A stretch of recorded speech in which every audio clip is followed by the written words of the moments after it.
国安局前组长刘冠军20多年前管理国安秘密考组的时阵，涉嫌侵占公款1亿9000万，这刮钱摕来买厝，也摕去买股票。私人分数表示讲，包含股票股利和查扣存款等等呢，有价1亿5000多万讨倒转来，已经讨99.5%转来啊。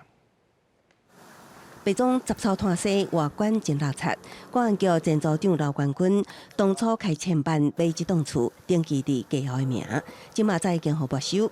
只要七牛顶定数完毕了后，执行署都会还伊拍卖，因为用公家钱来买厝。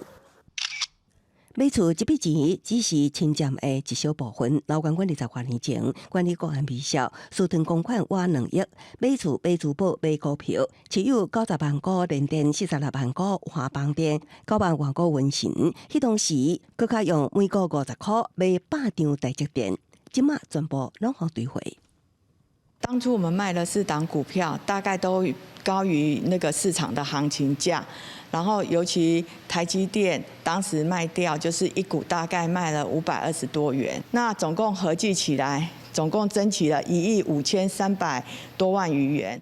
股票换算现代，加上股利存款等等，兑回金额达到99.5%。只是刘冠军还函了无偌久，就早外交机密文件，洪天东洋领导专案涉嫌走去兑换。刘某目前就是有本属人持续通缉中，就是因为贪污治罪条例通缉中。